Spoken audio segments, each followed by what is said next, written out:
It's all about putting profits over people. And I know everybody's heard that. It's a long song and dance, but it's repeated. And unless and until the people who are in power in these trucking companies know that when they have their drivers violate these federal motor carrier safety regulations and kill innocent people on the highways, it's their fault and they're going to pay. I'm attorney David Craig, managing partner and one of the founders of Craig, Kelly & Faultless. For over 35 years, I've dedicated my career to helping individuals and families who have been seriously injured or lost loved ones in devastating semi-truck, large truck, and other commercial motor vehicle accidents. When tragedy strikes, life can feel chaotic, overwhelming, and uncertain. Many people don't even know where to begin or what questions to ask. That's why I created After the Crash, a podcast designed to empower you with the knowledge and resources you need to navigate these challenging times. In each episode, I sit down with experts, professionals, victims, and others involved in truck wreck cases to give you insight, guidance, and practical advice. Together, we'll help you understand your rights, protect your family, and move forward. This is After the Crash. Well, ladies and gentlemen, welcome to another episode of After the Crash. This is attorney Dave Craig, and today I'm excited to have Dan Ramsdell, the Ramsdell Law Firm, as our guest. Dan loves to sue bad trucking companies, dangerous trucking companies, and everybody else that has anything to do with putting a bad truck on the road and endangering the lives of all of us. And I'm going to go through more of his credentials, but I think one of the most fascinating things is why is he so passionate? Because I met this man, I've known Dan for years, and you won't find anybody more passionate about punishing bad trucking companies than Dan Ramsdell.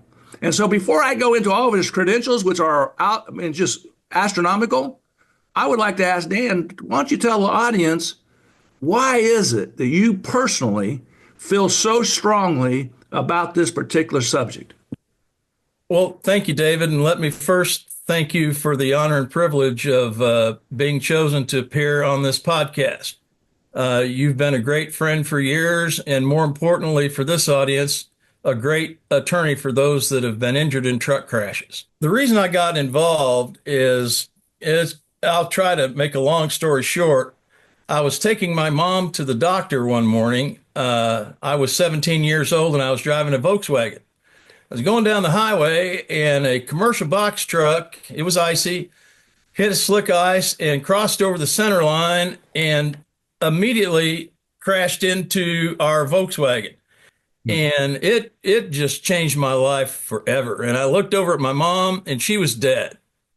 And then I'd pass out and I'd wake up. And the reason I kept waking up is the jaws of life was there. And they got my mom out, and it turns out she wasn't dead, but I thought she was. Then I got taken to the hospital, and I was crippled up. I was a senior in high school, and I was an athlete, and I had glass in my eye. I almost lost vision in my left eye.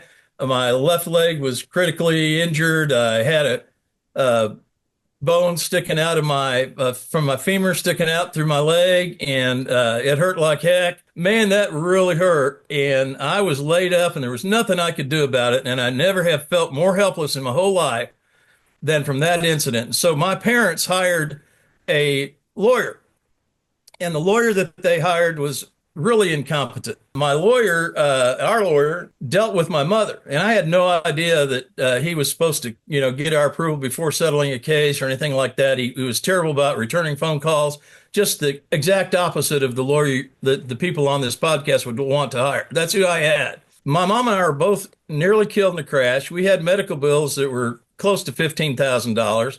My car was totaled. I had severe physical injuries. I haven't told you all of them. My mom, too. And so finally, he picked up my phone call. He had settled our case, and he was feeling kind of cocky and proud. Now, I had no fault at all, absolutely no fault. It was a commercial box truck. They had lots of insurance. I told him, you know what? I'm 17, and I think I could do a better job than you did. And he said, well, why don't you go to law school? And I said, I will. And so I did. And when I graduated from law school, I got out and did criminal defense work for a while, represented a a small company that lots of people have them. You probably have them there in Indiana called the Mob. I was too successful at it, and I thought, well, why don't I just do what I'm really passionate about and go after interstate trucking companies? So I shut down my practice for a couple of years and spent all my time and my money to put together what was then the largest plaintiff trial lawyers association in America that focused on interstate trucking litigation. And that's how I met David. And David was one of the top lawyers in our group, served on the National Advisory Board, and even got the Thurgood Marshall Award in that group. And I'm just proud to know David and just really honored and humbled that he's asked me to speak on his podcast. I think that's helpful. I mean, I think people understand that, that for a lot of good lawyers, there's a passion there. It's not about just making money. And there's a root cause, like they want to make a difference. And I know with my practice, with my life, my goal has been from the day one is to make a positive difference in the lives of others. And whether that's my employees, whether that's my family, or whether that's my clients, is to make a positive difference. And the great thing about that goal is you never get done. You never reach it because there's always somebody else to make a difference in their lives tomorrow. And that's the thing I love about Dan is Dan was passionate.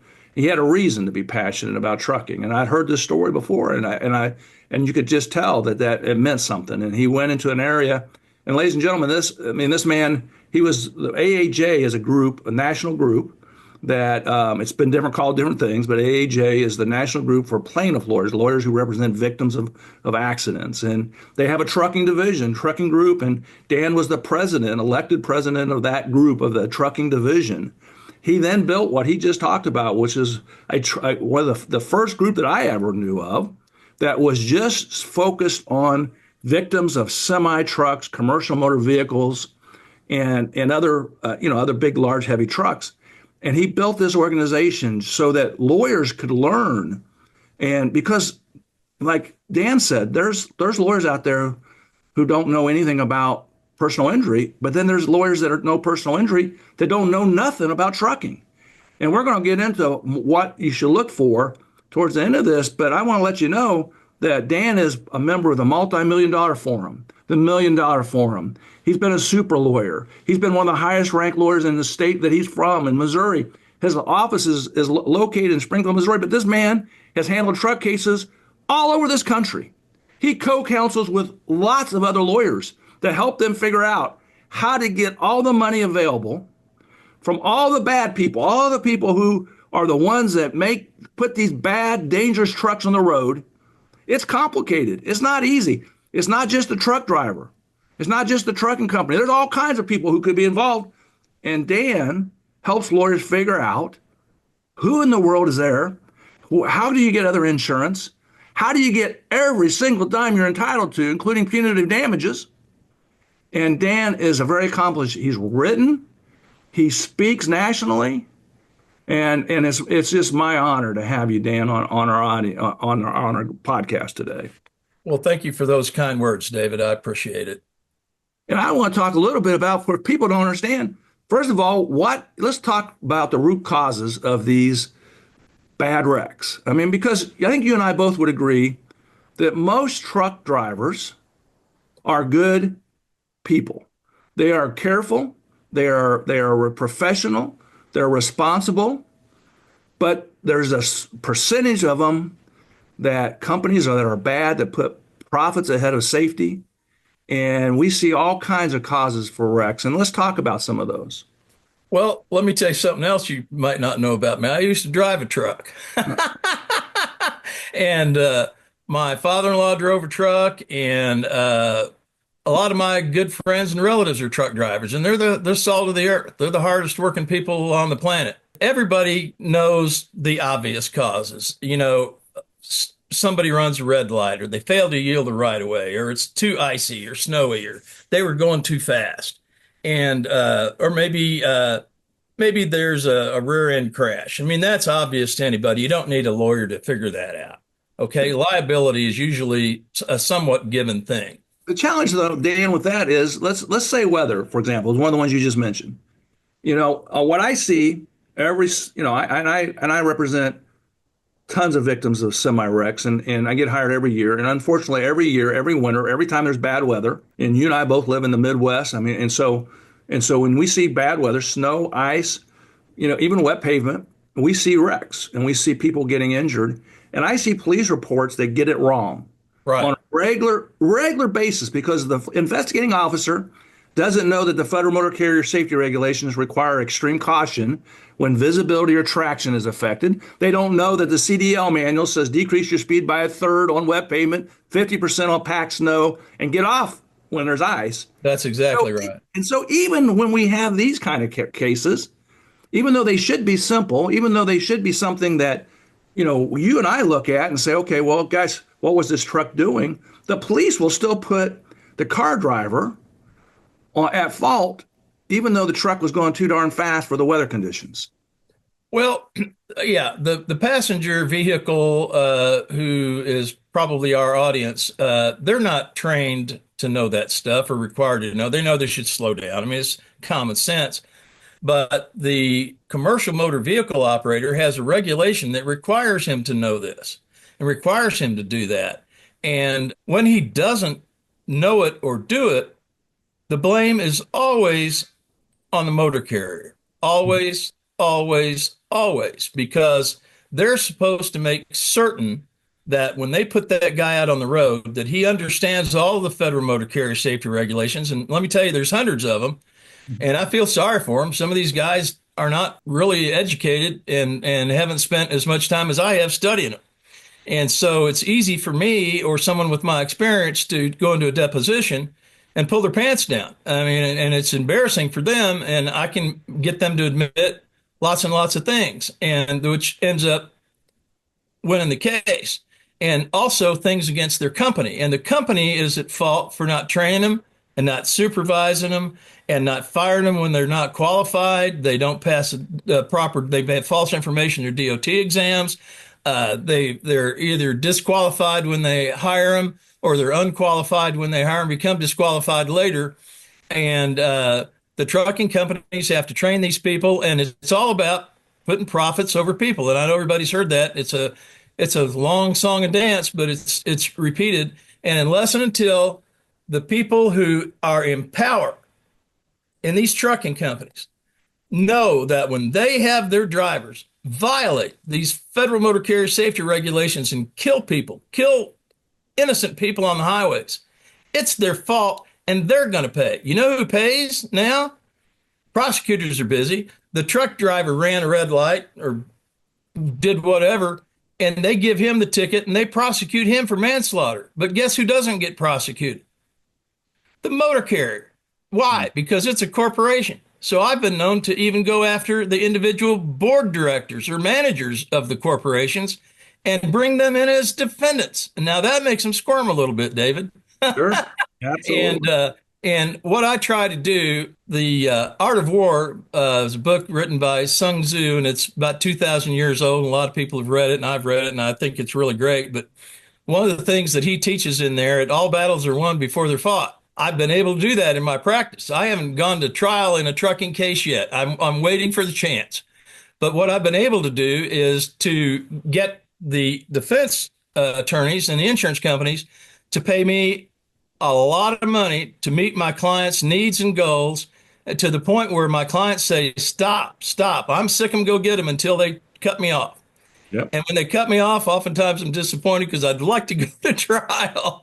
And I'm doing this a long time, and I'm either a really good lawyer or a really bad lawyer. And, my reputation stands for itself, and I've got a lot of happy clients. So, but you be the judge. Yeah, and you and I both know, and a friend of ours says often, is it's not about us, it's about the clients. Exactly. So it's about the clients, and lawyers, we all have egos. And if you're any good, you have an ego, and I don't think you and I would ever be accused of not having an ego. Oh, yeah. And that's one thing I want to address, David. I'm glad you mentioned that. I've been involved as co-counsel with lawyers across the United States, and a lot of them, they'll get a settlement offer, and they're the lead counsel, or they bring the client in, and then it gets complex and they hire me. Okay.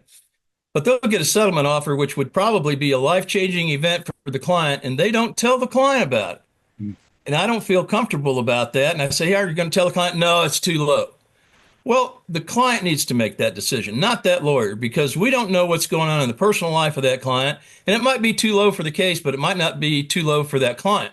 And that client may not be willing to risk going to trial and gambling. And once that client's goals are met, we've done our job, and we need to be proud and happy for the client and not try to serve our ego and get some huge plaque on the wall because of this monster verdict.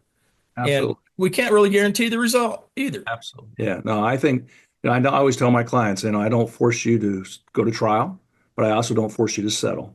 It's your choice. I'm happy to Yep. do either, because my job is just to make sure my clients are happy at the end of the day and give them my advice on whether I think it's a good number or a bad number. So, one of the other causes that that we talked about and you sent me and you've discussed a lot of times, and I think you're probably one of the top experts in this particular area, and that's fatigue. Right. Fatigue, you've done some things that no other lawyer has. Harvard did a study and we had a forum on that, and you were the only lawyer that was invited to participate. I mean, you've studied fatigue, you've worked fatigue cases, and fatigue is a huge problem in the trucking industry. And maybe you could share a little bit with our audience on that. Yeah. If the wheels aren't turning, the trucking company isn't making any money. Generally, the truck drivers don't get paid by the hour, they get paid by the load. So if the trucking company can make the drivers drive long hours, it doesn't cost them any more money and they make more money. And that pleases the broker or shipper or freight forwarder or whoever's getting the goods because they get the product soon. And if a trucker says, hey, wait a minute, you're asking me to drive over the hours of service, which varies from jurisdiction to jurisdiction, by the way, and whether it's state or interstate. Well, fatigue used to be the number one cause of crashes in the United States, and I am an expert on fatigue driving. What happens is you're driving down the road as a truck driver, and you call into dispatch and you say, "Hey, I'm going over my hours. I'm going over my hours." And they say, well, sometimes they have a just-in-time delivery load. And a just-in-time delivery means they've got to get it there by a certain schedule, or these plants get these parts from these semis, and they use them as moving warehouses. And so there'll be a car assembly. Mitsubishi Motor Company is one of them that I was involved with. And the guy, this truck had parts for Mitsubishi Motor Company. It was up in Pennsylvania, and he will remain nameless. And but they had to get those parts there on time, and there's a huge penalty that the motor carrier was going to have to pay if they were late because they had workers in that factory literally waiting on the delivery of those parts. It was a wonderfully orchestrated organization where they'd get done with one thing and then the parts would be delivered and they'd do another, and it saved them thousands and thousands of dollars in warehousing fees. But he got there a little bit late, but it started snowing, and it started snowing pretty bad. And this guy was right on the edge of his hours of service. He says, hey, it's weather. It's bad weather. It's getting snowy. I can hardly see, and the roads are getting icy. And they said, well, keep driving, keep driving. This is just in time delivery. And they called him a couple more times, just keep driving, just keep driving. Finally, he called him and says, I can't see. And he says, you're about 10, 15 miles away. Just keep driving. We don't care. Mm. Well, the reason we have that conversation available to us is my buddy got the dispatch tapes because he acted promptly to get all the discovery that he needed to get. And he made him pay. Mm-hmm. He made them pay big time. They did care, and they don't care. And that's what's wrong. And so unless and until the managers, the dispatchers, the companies that are directly involved in making these decisions by having these policies and procedures in place need to be taken to task. Prosecuting attorneys are hesitant to do it. They're very busy. They'll just prosecute the truck driver. 99 times out of 100, they won't go after a company. Why? They're big multinational companies, and they don't have the staff, quite honestly, or maybe the competence to go after them. And it's just terrible. And so these guys, it's no risk deal for them. Just let them go on, kill people, and nothing's had of it. So what I do is I like to pull their pants down in front of everybody, and here's the deal. most lawyers, when they file a proffer for punitive damages, what you have to do a proffer is you show the judge what proof you've got of punitive damages before they'll allow you to amend your complaint to add punitive damages account. Because once you add punitive damages, then you can get the financial information about the company and the individuals involved. So you have to have proof to the judge that you're just not harassing them for the sake of harassment. So most lawyers that do these proffers of evidence are making allegations and attaching documents and things to it and affidavits, and they're usually about 4 or 5 pages, maybe 10, 12 pages long. The last one I did, David, you'll understand that my complaint was 40 pages long, Mhm. and the proffer was over 1,000 pages long. And one of the main topics of the negotiations, and this was a huge multinational company. If I told you the name, you would recognize it. It's a name known to many households and to many companies across America. The whole basis of their negotiations after that point were, please don't file that proffer in open court. You know why? Because it would have exposed them to fraud. It would expose the board of directors to fraud. It would have exposed the company to fraud against the Federal Motor Carrier Safety Administration, IRS, lots of other entities. And so they paid us a huge amount, which was, I think, known to be one of the largest settlements in their confidentiality agreements, in that state. And that was recently. And I'm very proud of that. And it took years to be able to dig that deep and get all that information. That's what goes on every single day in the trucking industry. Well, I think that, and I think that's important. I mean, that's what trucking cases are not like ordinarily personal injury cases. No, they're not. And there's a lot involved. And unfortunately, the worst equipment, the trucks that have the worst equipment, that are and the worst drivers, a lot of times are very small operations. Maybe it's just a single driver, Right. independent contractor. And so, the good, and what I see every day, which was really sad, and you see it, is that, that truck driver kills somebody or hurts somebody seriously. And the ordinary personal injury lawyer looks at that and says, okay, well, the most we're going to get is whatever the limit is. And $1 million. is $1 million is what most insurance companies, 750, Yeah. 750,000 is the minimum Yeah. required. Most carriers are only write $1 million policy nowadays. That's right. They look at that and that's all they see. Where you and I, know that, no, wait a minute. The question is, okay, this is a horrific event to our clients. Now, how do we find other people to pay? Who else is involved? Why did this terrible company have this load to begin with? Who brokered it? Who shipped it?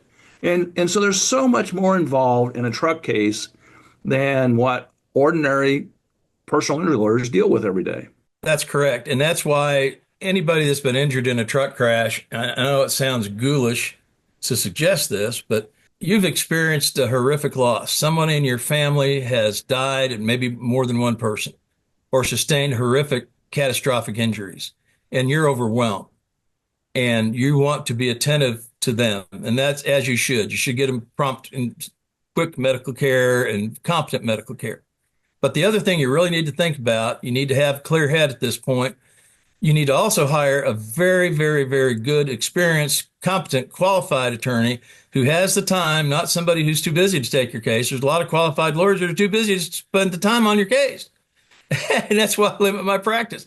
But you have to spend lots and lots and lots of time to dig down and get all this information, stop them from destroying evidence, stop them from doing all these things. There's a movie called Pulp Fiction, and there's a character in that movie called Winston Wolfe, and he shows up at the home of Quentin Tarantino, and I think it's John Travolta and Samuel Jackson are involved.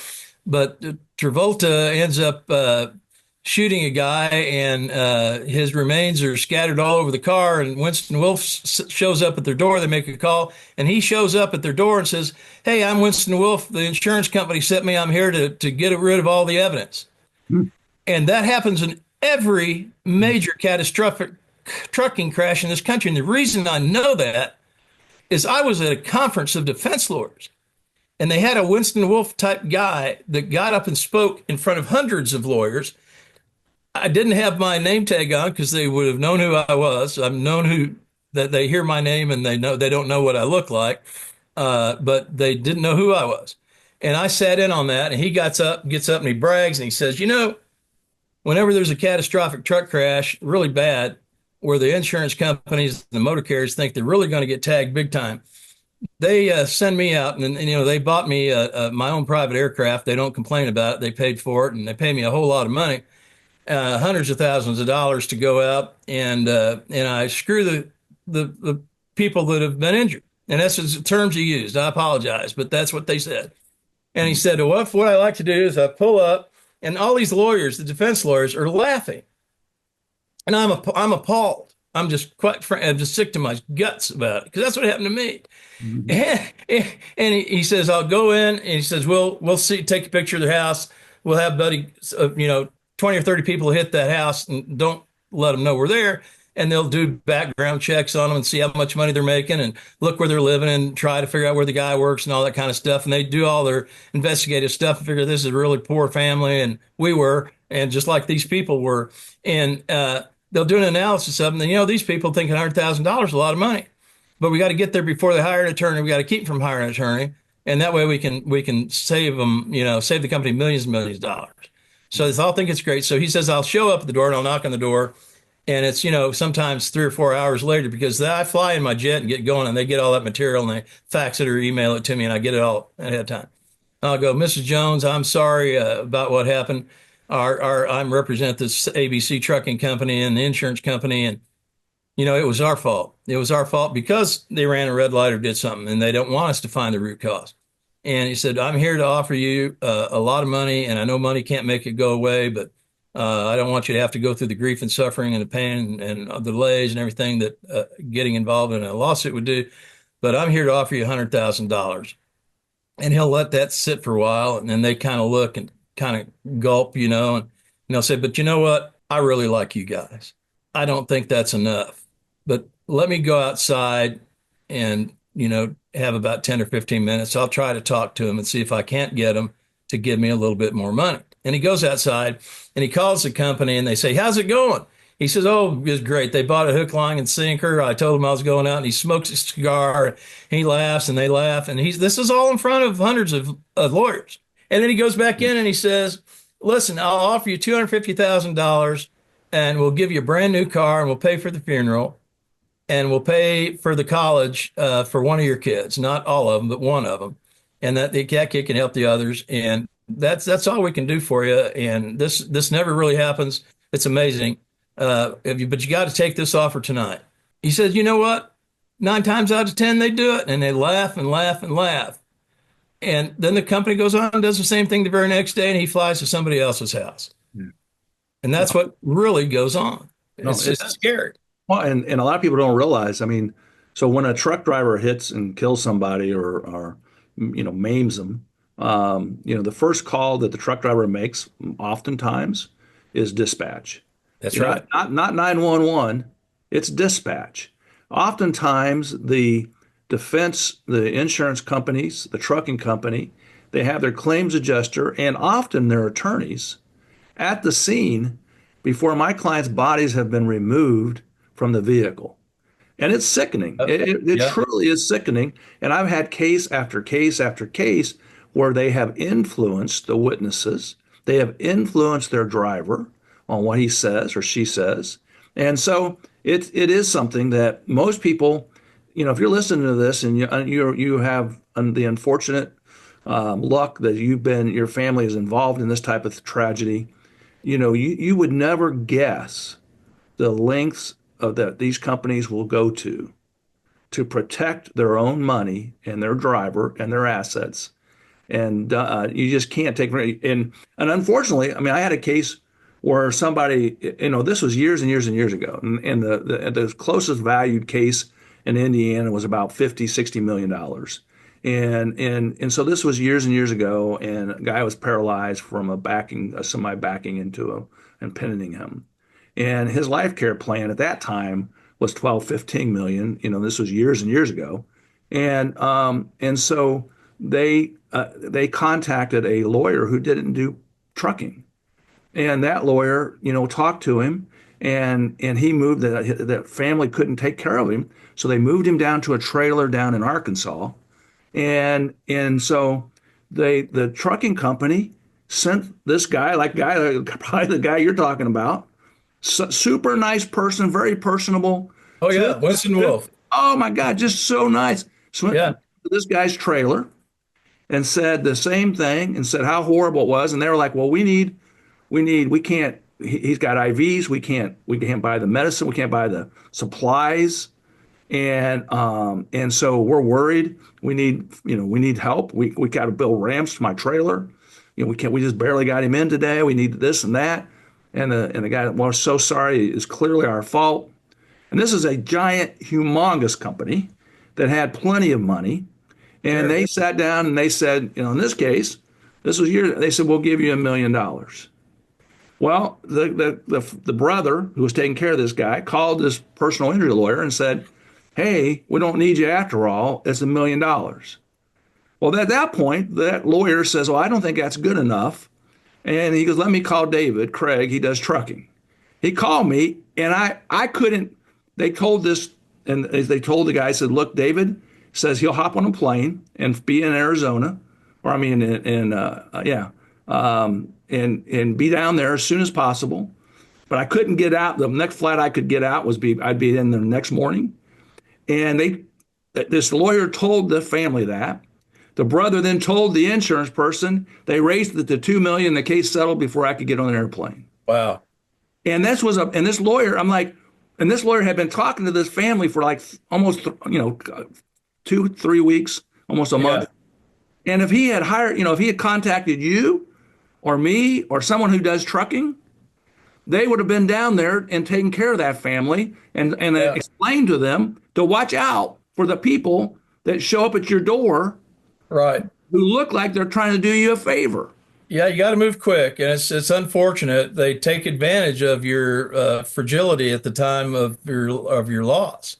I mean, I just lost my brother last week. It's been a horrible time for me, and you're weakened by it. You're human, and a lot of times the people that are defending these cases are not human, and unfortunately, the lawyers that you contact may not be having your best interests in mind. And it's not that they're intentionally doing that. It's just that they don't know enough. You've already been catastrophically injured.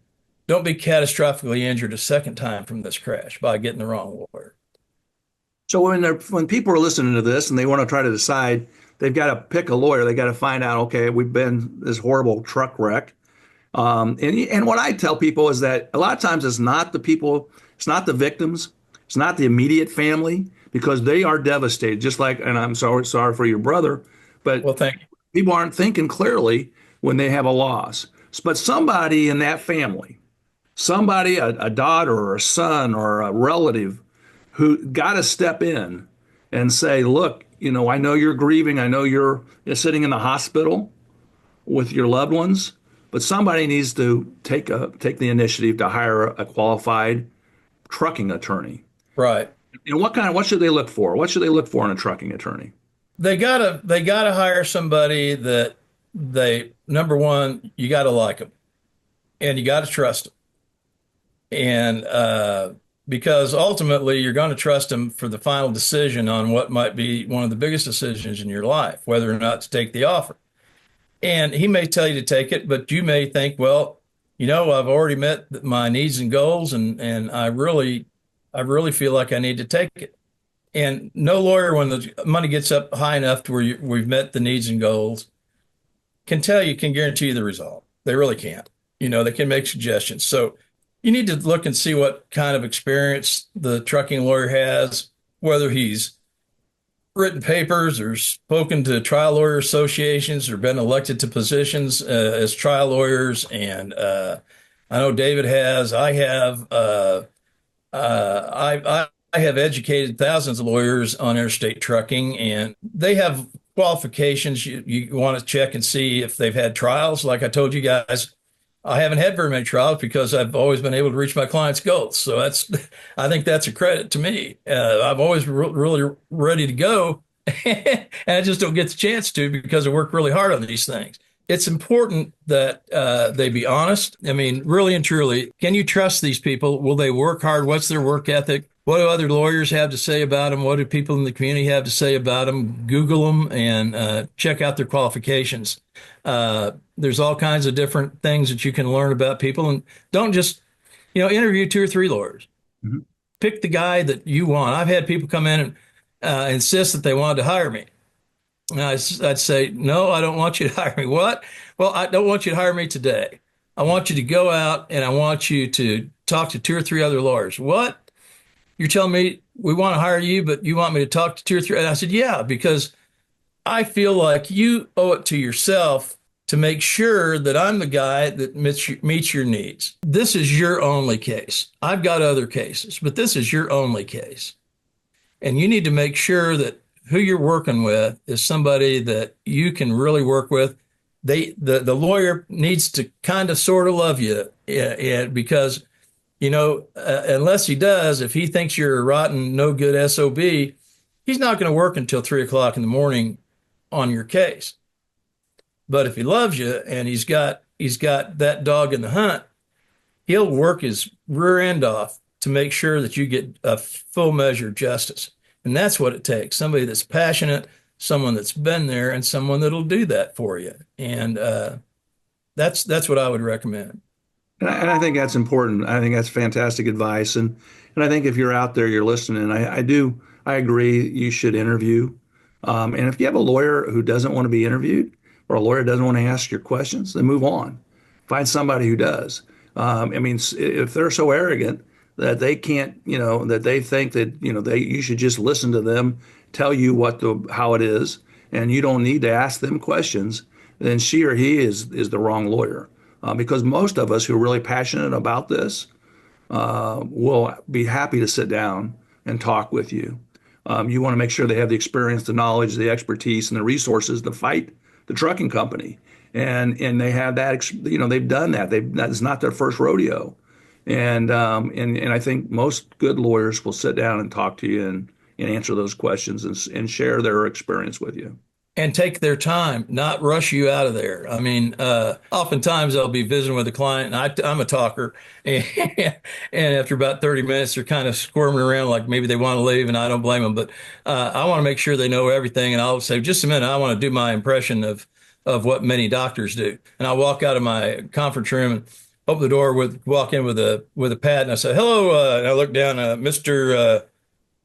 James. No, Mr. Jones. Mr. Jones. Oh yeah, you have blah blah blah, and he's reading the chart, and he says, "Well, if I were you, I would blah blah blah blah blah blah blah blah blah blah blah blah blah," and then I'll see you later in 3 months, and he walks out. I said, "How many of you have had that experience with a treating physician?" A lot of people have that, and it's not so bad anymore because I think a lot of lawyers have inquired about that in depositions of people. But you need to have somebody that is really setting aside all the time that you need to ask him all the questions. And by the way, we'll return your phone calls promptly. It might not be a big deal to him. It's a routine call, but either he will return it, or if he's really busy, he can have a paralegal return it and have her tell him, if you're not satisfied with that information, I'll have Mr. Craig or Mr. Ramsdell, whoever, call you right back. And then, that's a red flashing light, and get back to him. You might be in the middle of a deposition or in the middle of a trial or something. You can't. But they need to be important. I think that's you. I mean, it's so funny because my daughter's a lawyer in my firm. My son's a lawyer in my firm. My wife runs my firm. And, and so after hours, so I give out my cell phone number to my clients. But a lot of times clients don't want to bother me on my cell phone, but they'll call my office after hours in the evening or on the weekends. Well, those phone calls go to my wife. Now, I don't know how many practices they go to my wife. So here recently, I'm having ice cream with my grandson and my wife, and we're having ice cream and we're eating. And one of those calls comes in, and my wife says, "Hey, your grandpa's got to step out," because my whole family understands the significance. when someone calls you, we don't say, hey, an answering service is going to take your call. She Right. hands me the phone, I step out and I sit outside and my ice cream melted by the time I got back. But I can do other things like you could do other things, but we do this because we want to. We're passionate, we care. And I Yeah. think that, returning emails, returning cell phone calls, taking your calls, listening, explaining things, not making people Right. feel like they're dumb. And I'm not capable of making people feel like they're dumb because I'm right down there at the lower Well, levels. you But know, I know a lot about a small area, and so I'm ignorant about most things. So I learn a lot from other people. Every day I learn something new. I guess one last thing is this: some people don't even know what a commercial motor vehicle is. Because it's and I think not some lawyers don't understand what a commercial motor vehicle is. Maybe we could end with just you explaining to us, because you were talking about the Federal Motor Carrier Safety Regulations apply. Yeah. CDL. What is a commercial motor vehicle? A commercial motor vehicle is sometimes not what you think it is. A a pickup truck hauling a large load of cattle might be a commercial motor vehicle because you add the gross vehicle weight rating together, and if it's over 26,000 or over 10,000 pounds, it's a commercial motor vehicle. And if it's over 26,000 pounds, they have to have a commercial driver's license to operate it. I think that's the point I was trying to make is like what you just said is that so we always think of a semi tractor trailer, which is 40 tons, 40 tons of steel out there on the highway, but it can be other things. It can be a box truck. It can be like you said, an F-350 pulling a trailer with something on it. It can be a trailer. I sued the largest company that all they did was lease trailers. And I had their vice president in a deposition, and I had him admit that all of his trailers met the definition of what a commercial motor vehicle was. And once I did that, that made them a motor carrier. And we tapped into all of their millions of dollars of recoveries. And in order to be a commercial motor vehicle that is subject to the regulations, it has to be over 26,000 pounds. And a lot of these commercial trucks are the gross vehicle weight rating on a box truck will be 24,500 pounds. Well, that's a scam. The actual gross vehicle weight rating of the truck would be 26,000 or more, but they dumb it down 500 pounds just so they can evade these regulations. And that's another scam that's being put on the motoring public. So I've been known to pierce that little game too. Look at the vehicle and look at what a commercial driver is. So it's really playing with those definitions and with what an employee is and what an employer is and what an independent contractor is too. The contracts between these companies are critical. They'll defraud everybody in those agreements. And an experienced lawyer will look at those and just say, oh, well, it says they're an independent contractor. Well, we can't go after them. Well, no, it says that, but their practice and actions speak louder than their words, and they meet the definitions of an employer or employee under the regulations. Well, Dan, I really appreciate again. How does people reach out if somebody wanted to look out and try to find you? How does somebody find you, Dan? Well, Dan at ramsdelllaw.com, and it's 3 L's together, RAMSDELLLAW.com.